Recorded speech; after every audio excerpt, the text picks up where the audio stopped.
Bueno, gracias. Estoy muy feliz de estar aquí.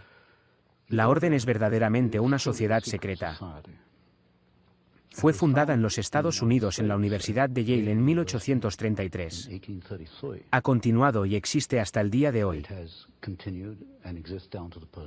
Cada año, la Orden recibe a 15 hombres, estudiantes de último año de la Universidad de Yale.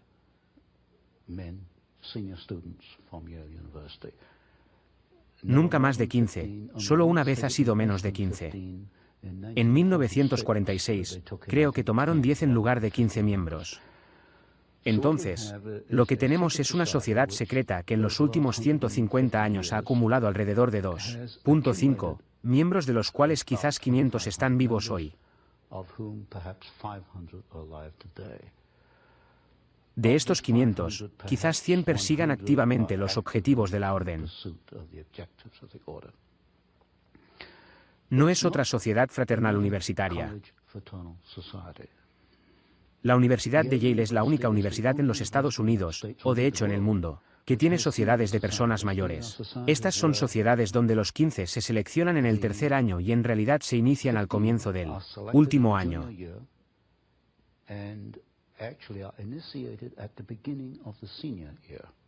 Permanecen en el campus solo un año como miembros. Se llaman caballeros. Cuando se gradúan, dejan la universidad, salen al mundo, entonces se les conoce como patriarcas. Así que en cualquier momento solo tienes 15 noches de existencia y por el resto de sus vidas son conocidos como patriarcas. Y trabajan durante su vida, o un número debido, hacia los extremos de la Orden. Son un éxito prácticamente garantizado. Ciertamente, tienen garantizado el éxito financiero. Y en mi lectura del material que tengo, infiero que mientras estén de acuerdo con los propósitos de la Orden, mientras orienten sus carreras y sus vidas hacia ciertos fines, entonces tienen garantizado el éxito.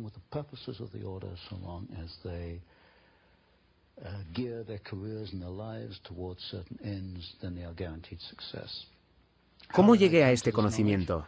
Bueno, hasta hace 6 meses, negué que hubiera una conspiración porque, francamente, no pude probar una. Sospeché de una conspiración, pero no pude probar que hubo una hace 6 meses. ¿Qué? Hace poco menos de 6 meses, recibí el catálogo, que es la lista de miembros de la sociedad desde 1833. Y recibí algunos de sus documentos internos, suficientes para que yo reuniera la forma en que se corresponden entre sí, las operaciones dentro de la Orden, en cierta medida sus problemas y en cierta medida sus objetivos.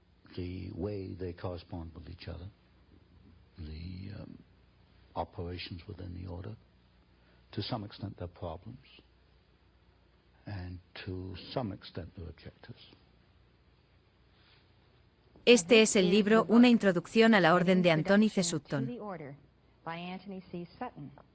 Tiene una calavera y huesos en la parte delantera y 322. El 322 es una identificación.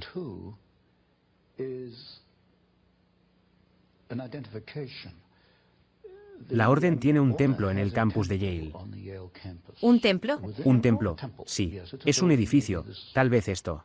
5.060 pies por 40 pies, tal vez 40 pies de altura, sin ventanas, 2 grandes puertas de acero. Sabemos cómo es el templo porque en la década de 1880, varios estudiantes de Yale se sintieron un poco descontentos con lo que estaba sucediendo dentro de este templo. Cuando pasaban por allí a medianoche, a veces escuchaban ruidos extraños y todo tipo de boomers en el campus de Yale sobre lo que podría ser esto. Hubo un robo. Yo lo llamo una puerta de Yale. Hubo un robo en el templo y los estudiantes que rompieron el ganado sacaron lo que encontraron e hicieron un dibujo y un diseño del interior del templo. Y 3 de las habitaciones están numeradas. Uno es 322, uno es 323 y uno es 324. 322 es también, sospecho, el número de capítulo.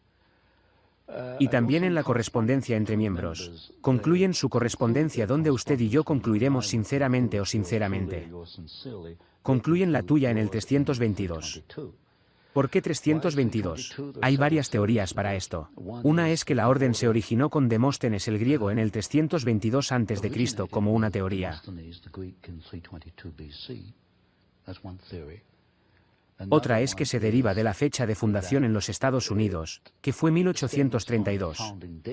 Así que realmente tenemos los dos últimos números, 32, el capítulo 2. Fundado en 1832, la calavera y las tibias cruzadas son prominentes en sus ceremonias. Ceremonias de iniciación.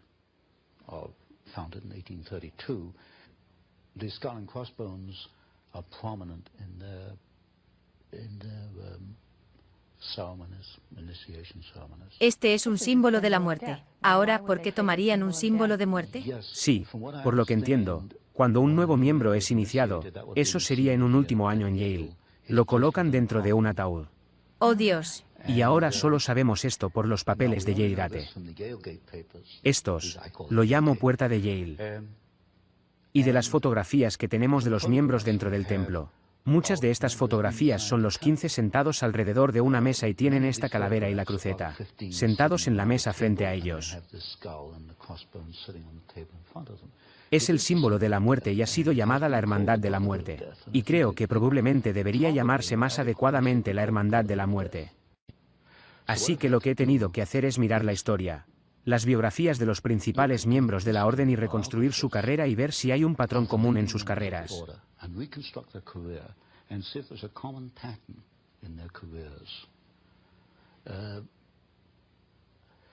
Mientras hacía eso, me encontré con algunos documentos interesantes.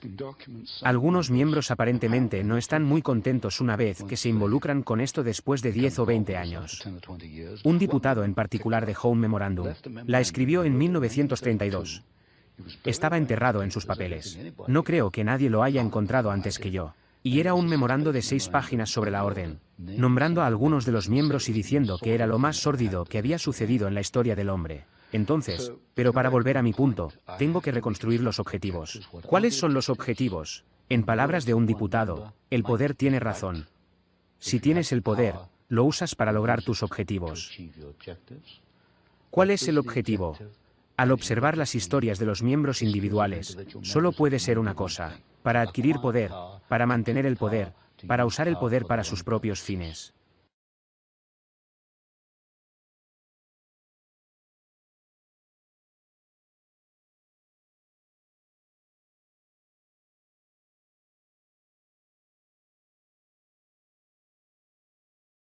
Ese año, ese último año, selecciona el siguiente grupo de la clase junior. Dentro de la orden, cada grupo de 15 son conocidos como clubes. Las llamo células porque están muy cerca de la célula jacobina, de las células revolucionarias, pero internamente se refieren a ellas como clubes. Cada club tiene un número de identificación. Por ejemplo, Evil Harriman es un miembro muy influyente de la orden, el hijo de Edward Harriman, el imán del ferrocarril.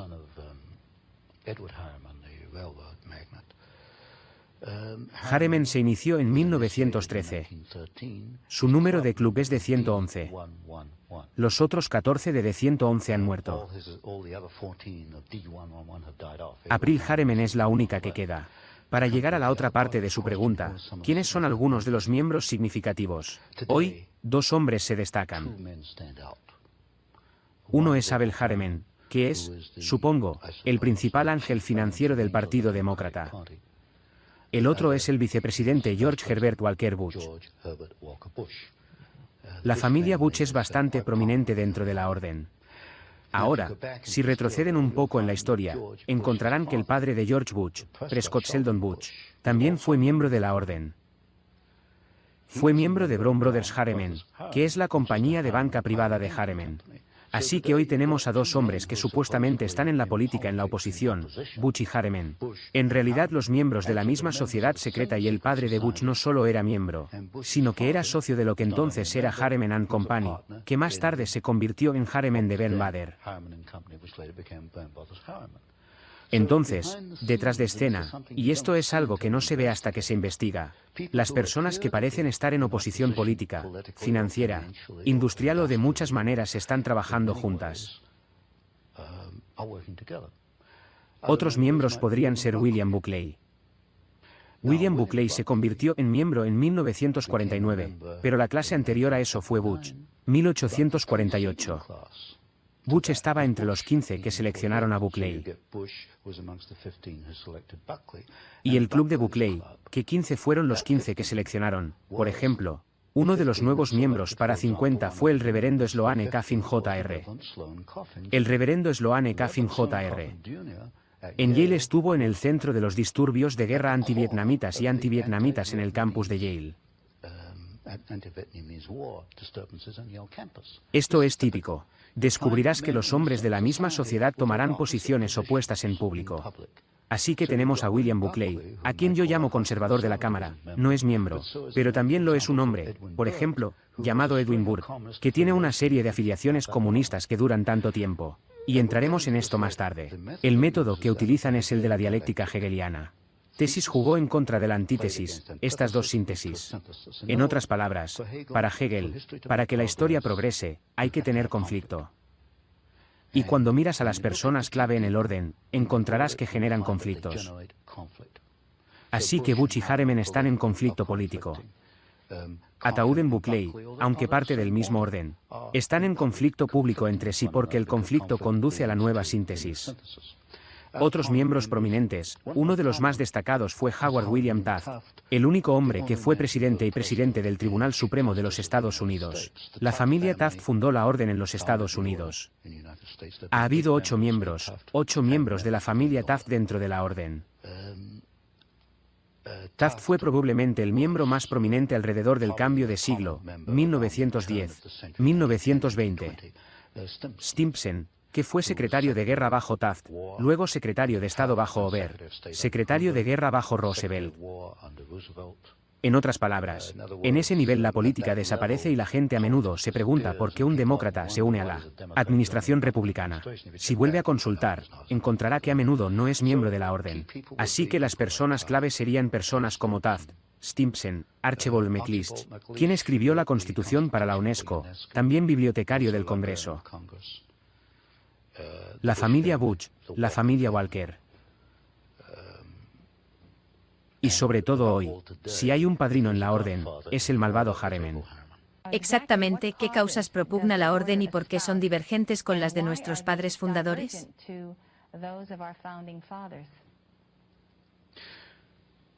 Bueno, la causa solo se puede deducir en este momento de las operaciones de estos hombres como individuos y trabajando juntos.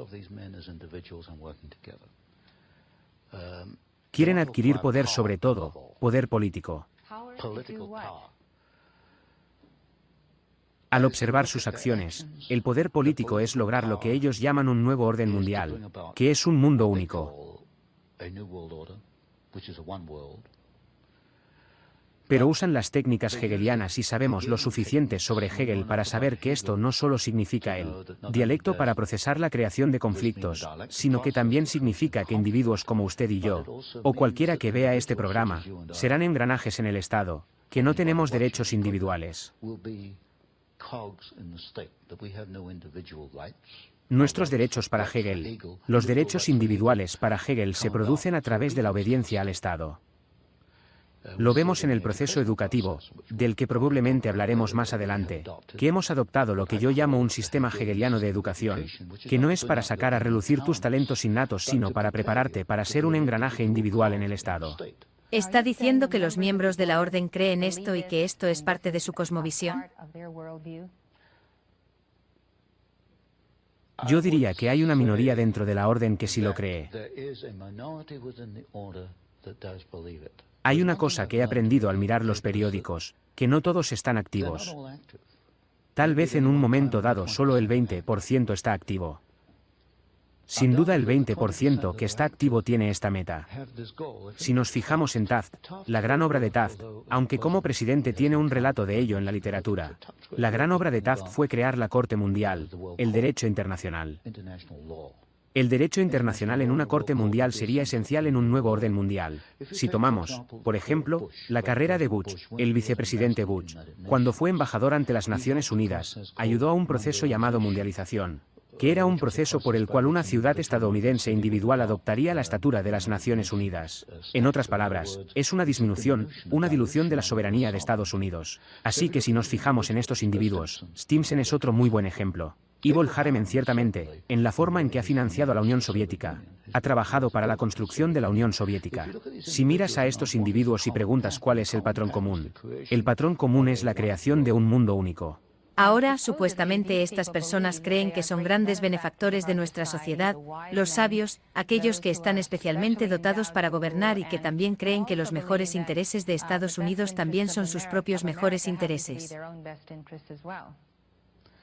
Nunca he visto nada en su literatura que me lleve a creer que tienen nuestros derechos individuales en sus corazones.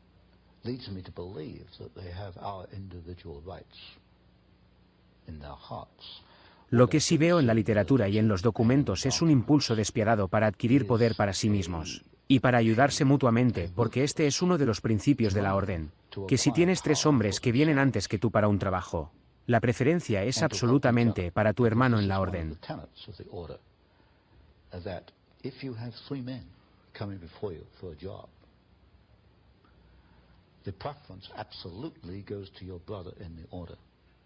Esto está en mi libro, La Orden, Introducción a la Orden. Llamo a estas cadenas de influencia y trazo un patrón en el que Stimson llevó a la familia Bundy al departamento de guerra. Luego, los Bundy continúan y se convierten en personas clave tanto en el Departamento de Defensa como en el Consejo de Relaciones Exteriores. Se ayudan mutuamente en el camino. Y cuando haces que incluso un pequeño número de hombres haga esto, puede ejercer una fuerza muy poderosa, una influencia muy poderosa. Entonces la suposición básica es que debido a que saben lo que es mejor para Estados Unidos, la forma de preservarlo es acumular poder para asegurarse de que se cumpla el destino que imaginan. Mi evaluación es que no están pensando en lo que es mejor para Estados Unidos, están pensando en lo que es mejor para la orden. Lo que es mejor para la orden es lo que es mejor para Estados Unidos en el primer orden. Sí, en sus ojos. Lo que es bueno para nosotros tiene que ser bueno para Estados Unidos, por lo que remodelaremos Estados Unidos de acuerdo con su patente. Eso es correcto.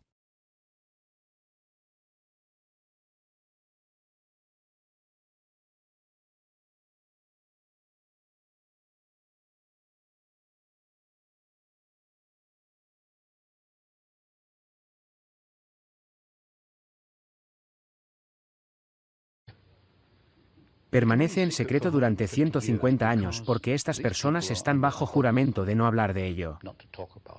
Entiendo que un miembro de la orden no puede permanecer en la sala si se trata de una discusión. Ahora, si puedo elaborar un poco sobre esto. Esto plantea un problema para el señor Bush porque escribo algo llamado la Carta del Fénix, que es un boletín mensual. Y en noviembre pasado comencé a abrirme y un lector le escribió al señor Bush y le dijo, «Es lo que dice el señor Sutton, ¿es usted miembro de esta orden?» Y la carta que recibió, que el lector recibió, fue muy interesante. En efecto, decía que el vicepresidente no era miembro de una sórdida sociedad secreta. Esa no era la pregunta. La pregunta era, ¿eres miembro de una sociedad secreta? La respuesta volvió, él no es miembro de una sórdida sociedad secreta. Inserté la palabra, mira. Este era un lector que no se rinde, así que volvió de nuevo. Y entiendo que tal como estamos ahora, el señor Bush no está dispuesto a admitir que es miembro de la orden o a negarlo, porque están bajo este juramento de no discutirlo.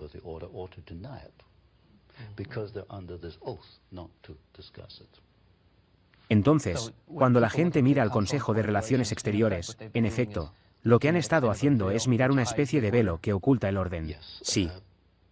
El núcleo, o mi trabajo, surgió casi por accidente. Si alguien no me hubiera donado la lista de miembros, no estaríamos aquí hoy. Ha permanecido en secreto porque nadie lo ha hecho. Todo el mundo ha estado mirando el Consejo de Relaciones Exteriores, la Comisión Trilateral, las hamburguesas constructoras. No son verdaderas conspiraciones porque las listas de miembros son abiertas. La lista de miembros de la orden no se ha abierto. Así que hay una distinción entre el CFAR y los trilaterales y la orden. CFAR y trilaterales no son conspiraciones porque no son secretas. Hacen lo que regresa. Y esto, por supuesto, es muy diferente al argumento que muchas personas que han promovido la conspiración han hecho. Llegan a la idea de que estas personas se llaman por teléfono y tienen pequeños dibujos, mapas y diagramas. No operan así en absoluto. Si conoces a estas personas, piensan igual, hablan igual. Se les ocurre la misma idea simultáneamente y se mueven simultáneamente y saben lo que tienen que hacer. Así que son una raza. Son una raza, exactamente. Tony, ¿qué ha hecho esta raza? ¿Cuáles son sus principales logros en moldear la política nacional y exterior y los eventos reales en la historia de Estados Unidos desde su fundación en Yale? Una es que han adquirido un enorme poder político y financiero. Encontrarás representantes de la orden en la política. ¿Qué han hecho con este poder? ¿Qué le ha sucedido a Estados Unidos que no hubiera sucedido si no hubieran sido la orden? Creación de guerra y revolución. ¿Específicamente cuáles? Tengo documentos. El tercer libro de esta serie que estoy sacando lleva 2 guerras y una revolución. 2 revoluciones, perdón, 2 revoluciones en una guerra. La Segunda Guerra Mundial, la revolución bolchevique y el ascenso de Hitler, que yo llamo una revolución en Alemania. Podemos encontrar el orden detrás de la revolución rusa, la revolución.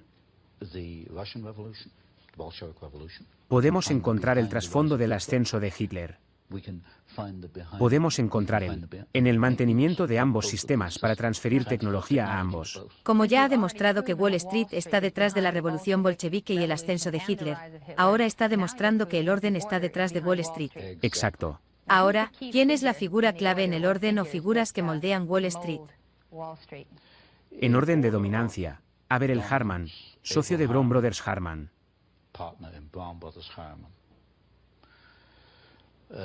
Stanley de Morgan Stanley. Solía ser J.P. Morgan, luego se convirtió en Morgan Stanley. Esos 2 son la clave. ¿Qué quería lograr la orden en la revolución bolchevique? Creas fuerzas opuestas que pones en conflicto. Fuera del conflicto, tienes ganancias, tienes poder político y puedes dirigir la historia. Y si nos fijamos en los escritos, por ejemplo, de la Comisión Trilateral, hablan abiertamente en la Comisión Trilateral sobre la gestión de conflictos. No resolviendo conflictos, pero... Gestión de conflictos. Gestión de conflictos. Ese es el grito. Así que obtuvieron las ganancias, el poder y la administración. ¿Hacia dónde querían dirigir la historia a través de la revolución bolchevique? Querían establecer, y lo hicieron, 2 fuerzas opuestas. De ahí vino la Segunda Guerra Mundial. Hubo pasos lógicos en el proceso. Utilizaron el mismo banco, Guaranty Trust Company, como conducto para la financiación de Hitler y también como conducto para la financiación y también los primeros días de la Revolución Rusa. De hecho, en Rusia, la Rusia soviética en 1923, un vicepresidente de Guaranty Trust Company era el director extranjero del Raskenbank, que era el primer banco soviético en el extranjero que se estableció, que estaba tan cerca en esos días. Obtendrás una relación muy estrecha entre los primeros días de Hitler y los miembros de la orden, que está en el tercer libro.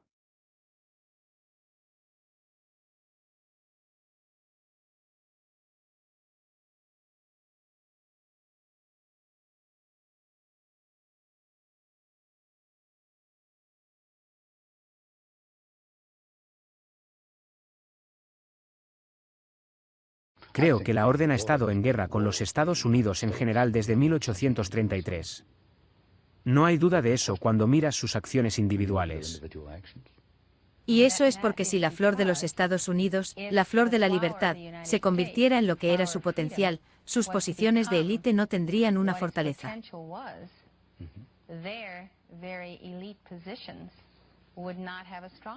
Exacto. Exacto. La mayor amenaza individual para esta raza que ha precedido a Cristo es la nación que se ha fundado sobre una constitución que garantiza absolutamente el ascenso del individuo.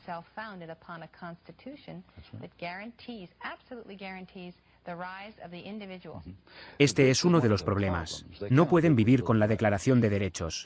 De hecho, es por eso que cuando Archibald MacLeish, un miembro de la Orden, escribió la Constitución para la UNESCO, se incorporó allí que la UNESCO intentaría erosionar gradualmente las libertades de prensa.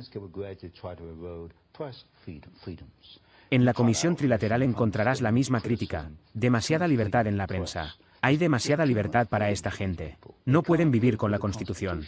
Intentaron cambiar la Constitución a través del Fondo para la República aquí en Santa Bárbara. Todavía no han tenido éxito, pero se dan cuenta de que hay obstáculos que deben superar para lograr lo que quieren. Lo más desafortunado para mí es que cuando la gente se acerca a ellos desde todas las direcciones, este impulso de la orden, se vuelven y abrazan la orden, o dejan que estas personas, o lo han hecho en el pasado, se conviertan en sus ídolos, acepten que son una élite, acepten el hecho de que son superiores, acepten la proyección de ellos a la gente de que son superiores.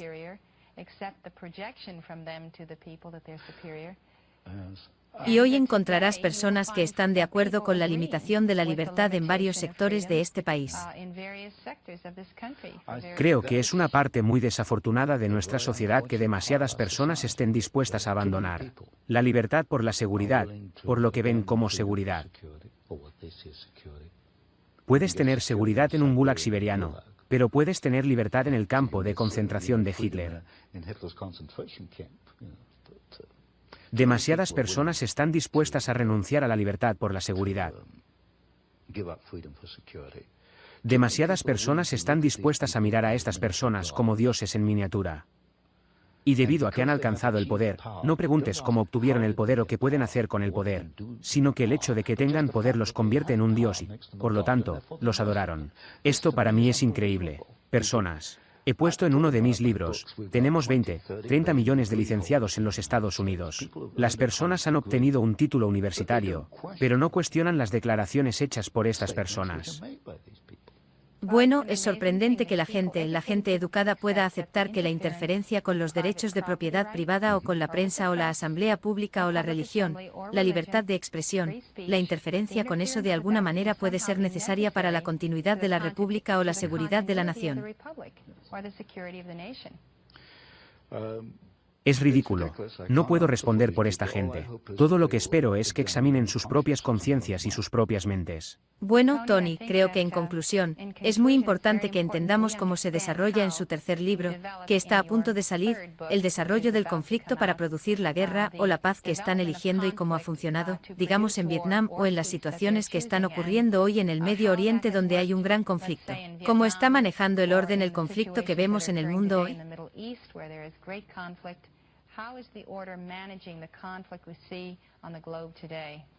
Bueno, como mencioné antes, básicamente está usando la dialéctica hegeliana. Estableces un lado, luego estableces el otro lado, luego los pones en conflicto, luego manejas ese conflicto. Así que estableces la Unión Soviética, estableces a Hitler, los pones en conflicto, la Segunda Guerra Mundial. Al manejar el conflicto, puedes controlar la próxima década más o menos. Y como mencioné, construimos la Unión Soviética. Estamos construyendo con China hoy, la China comunista. Incluso vamos a enviar la tecnología militar. Así que para 1992, hemos establecido las dos partes, las ponemos en conflicto. Y dime por qué Reagan está de acuerdo con estos acuerdos con la China Roja, que acaba de hacer, para suministrar esta tecnología. No es miembro de la orden. ¿Por qué responde a sus estímulos? Porque tienes un grupo dentro de la administración que son miembros, que están conectados con la orden. Cuando tienes un grupo de hombres muy capaces trabajando juntos, pueden desgastar a la oposición. Pueden erosionar la oposición porque todos marchan al paso. Si consigues que 3 hombres marchen al paso, pueden hacer más de 20 hombres marchando a su propio paso. Hago mi punto aquí, y dentro de la orden, por ejemplo, dentro de la administración, tenemos, por ejemplo, al señor Bush y la gente sobre el señor Bush, el señor Baker, el jefe de gabinete de la Casa Blanca. Y gradualmente has visto la eliminación de aquellos individuos que son independientes. Han renunciado o se han mudado a otros departamentos. Así que, en efecto, la orden se ha hecho cargo muy gradualmente, con mucho cuidado, sin ninguna fanfarria. ¿Cómo está gestionando la orden el conflicto en Oriente Medio? Es difícil creer que los árabes, los iraníes o los iraquíes estén realmente bajo el control de alguien, excepto el suyo propio. Hoy no puedo responder completamente a eso. Muchas de estas preguntas solo se pueden responder tal vez 10 años después, cuando se puede ver en perspectiva. Por ejemplo, puedo mirar Pearl Harbor hoy y ver claramente una imagen muy diferente de Pearl Harbor de la que se publicó en 1941. No puedo mirar al Medio Oriente hoy y tener demasiado sentido, excepto que obviamente tienes dos lados. Tienes la dialéctica hegeliana en funcionamiento. Tienes un conflicto que se está creando, un conflicto que se está gestionando. Los marines entran, los marines salen. ¿Hoy qué? Irak está atacando las bases petroleras iraníes. Tienes las dos partes deliberadas en estos conflictos. La creación deliberada de conflictos y la gestión de conflictos. Dicho de esta manera, Castro está en Cuba porque la orden quiere entrar allí. ¿Puedo reformular la pregunta? ¿La Angola marxista sigue siendo una Angola marxista porque la orden los quiere? La respuesta es sí. Porque sé que en Angola la Gulf Oil Company es el mayor proveedor de divisas para la Angola marxista. Sacado el petróleo del Golfo de allí, no hay más Angola marxista. No puedo responder tan claramente por Cuba. Entonces Gulf Oil quiere marxismo. Oh, sí, quiere, sin duda. Y el marxismo apoya el petróleo del Golfo. Oh, sí. De hecho, Kevinde, la instalación petrolera del Golfo en Angola, está defendida por tropas cubanas. Pero ya ves, tienes un fenómeno interesante. Creo que todos deberían escuchar eso una vez más. Dije que Kevinde, que es la instalación petrolera del Golfo en Angola, Angola marxista, está defendida por tropas cubanas. Así que aquí tenemos tropas cubanas defendiendo un monopolio capitalista. Capitalista. Pero una de las primeras cosas que aprendes en este negocio es olvidarte del capitalismo contra el comunismo. Eso es una tontería absoluta. Los dos detrás de escena van de la mano. Es una conspiración comunista capitalista. Una conspiración. Sí, pero necesitas el llamado conflicto entre los dos para mantener a la gente enfocada. Mira, te mantienen mirando hacia allá, ya sabes, capitalismo versus comunismo. ¿Sabes? Eso hace una linda foto.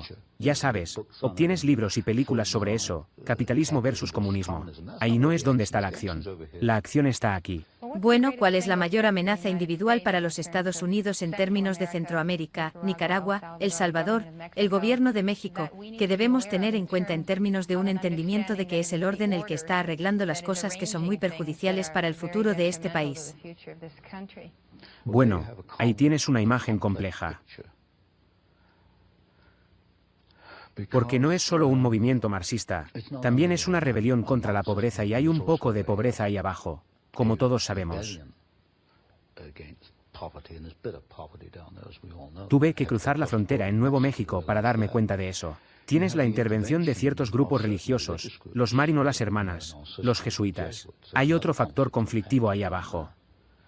Usted tiene, por ejemplo, en Panamá, donde el canal de Panamá fue devuelto a Panamá. Hay una historia detrás de eso que involucra las deudas que Panamá tenía con los Estados Unidos y las funciones de Mary Midland Banti. Por supuesto, Saltlina fue directora, Mary Midland fue negociada allí. Tienes un panorama muy complejo en Centroamérica. Lo que es la creación de confusión. Fuera de eso, nos atascaremos en otra guerra o obtendremos una serie de estados marxistas. Pero a lo que nos dirigimos, creo, es a una era en la que la orden está dispuesta a respaldar a algunos estados marxistas pero no a otros. Apoyará a la Angola marxista. Trató de respaldar a Nicaragua por un tiempo. No respaldaría a Granada. En otras palabras, estamos llegando a una situación en la que son buenos y malos.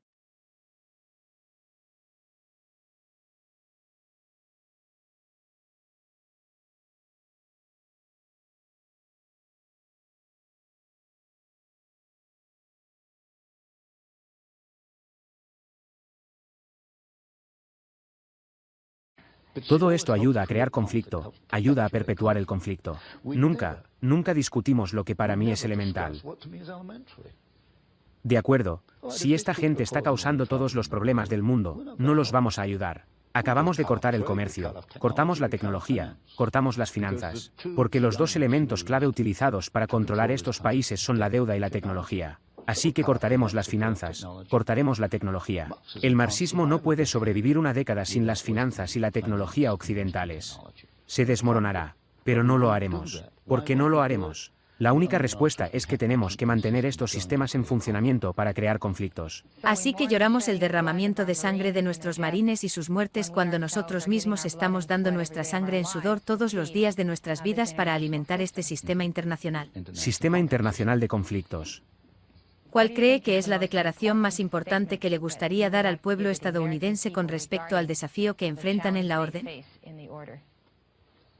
Creo que el desafío que enfrentan afecta no solo sus vidas, sino también las de sus hijos y nietos. ¿Qué pueden hacer? Creo que primero es entender de qué se trata, escuchar y aprender más. Y luego, como he argumentado en uno de mis libros, desarrollar su propio plan individual. ¿Qué papel en su vida? ¿Qué van a hacer como individuos para frustrar o bloquear a su manera los propósitos de la orden? O es tal vez unirse a una organización como la suya o ellos. Ya sabes, tal vez 1000 formas diferentes de hacerlo. Así que creo que depende de un individuo mirar esto y decidir qué va a hacer. Y también descubrir que hay fuerza en la unión y fuerza en los números al enfrentarse a un Goliat de esta proporción. Sí, particularmente creo que la fuerza psicológica. No tengo problemas para actuar solo, pero creo que la mayoría de la gente lo hace. Creo que la mayoría de la gente prefiere tener lo que podríamos llamar un grupo de pares que piensa y actúa como. Lo hacen y tal vez se sientan más fuertes. Eso nunca me preocupó particularmente. Siempre me preocupo cuando encuentro a mucha gente pensando como yo. Siento que podría haber algo mal conmigo. Pero sé que preocupa a la mayoría de la gente. Y, por lo tanto, unirse a un grupo sin duda sería algo bueno. Bueno, ¿qué tan efectivo sientes que has sido como el Paul Revere del siglo XX? No me veo como un Paul. Me veo a mí mismo puramente como un investigador que hace un trabajo. Estás publicando libros que dan información que hace sonar una alarma de que se acerca el pedido. Bueno, ese no era mi propósito. Mi propósito era bastante simple. Hay un problema. Nadie lo ha mirado de esta manera. Todas las respuestas que veo son incorrectas. Veamos si puedo encontrar una respuesta que se ajuste a los hechos. Esa ha sido mi motivación. Básicamente soy un investigador solucionador de problemas. Así que has diseccionado un problema. Sí. ¿Pero cómo has resuelto el problema? Oh, no lo he resuelto. Dije, oye, ahí está el problema. Realmente he creado problemas. ¿Qué he hecho? Lo he tomado. Quiero decir, has tenido esta bonita y hermosa vista del mundo y luego vengo y digo, oye, eso no se ve así en absoluto. Si tomas esto, eso es lo que está pasando. Así que eres una misión icónica. Lo he creado. He creado más problemas de los que he resuelto. Bueno, a veces la llama de la libertad tiene que hacer eso, destruir, derribar. Sí. Y finalmente construir. Sí, tienes que saber con qué estás luchando. Y eso está bastante claro en mi mente en este momento. Así que a tu manera, eres un profeta para la nación y estás diciendo que si no miras este problema y haces algo al respecto, puede tragarte. Exacto. Lo que me viene a la mente, por alguna extraña razón, son los esenios. ¿Qué es? Las fuerzas de la oscuridad y las fuerzas de la luz. Esa es la raíz del problema. Zaratustra lo definió de la misma manera, fuerzas del bien y del mal. Sí, a eso se reduce. Estas personas son malvadas, no hay duda de eso. Lo que hace este hombre Hitler, lo llamaron en ese momento. ¿Qué quiere este hombre Hitler? ¿Qué hará? Y porque hubo una discusión sobre si deberían respaldar el comercio en Alemania. Y luego el acuerdo fue respaldar a los nacionalsocialistas porque podían ser manipulados en una guerra de venganza. En primero el objetivo era Francia y luego se convirtió en la Unión Soviética. No tienen garantía. Pueden cometer errores y han cometido muchos errores. No hay garantía de que haya conflicto en 1992 entre China y Rusia. Quiero decir, mi argumento es que hay otra manera de ver esto, que China, Pekín y Moscú, la gente no es estúpida. Vuelvo a ser un planificador ruso cualquier día de la semana contra un graduado de Yale. Quiero decir, conozco a los rusos. Quiero decir, varios de mis libros han sido sobre Rusia. Son hombres muy ingeniosos y capaces. Lo más probable es que China y Rusia se unan contra Estados Unidos. Eso es lo que podría pasar en el mundo. En otras palabras, los planes mejor trazados de la orden. De nuevo fuera del vagabundo. Los mejores planos de la orden. Pueden extraviarse y se han extraviado. No tienen garantías. Bueno, estos capos que mueven naciones en sus tableros de ajedrez pueden descubrir un día que ellos mismos terminan en las fauces. Lo harán sus hijos. April Herman a los 92 años no es preocupante. Pero algunos de ellos lo son. Bueno, parece ser el destino perpetuo de la premisa del hechicero. Están creando un monstruo y yo no. No creo que se den cuenta. Los chinos nunca serán controlados por ninguna mente occidental. Eso es solo el hecho de lo inescrutable. Exacto. Al este.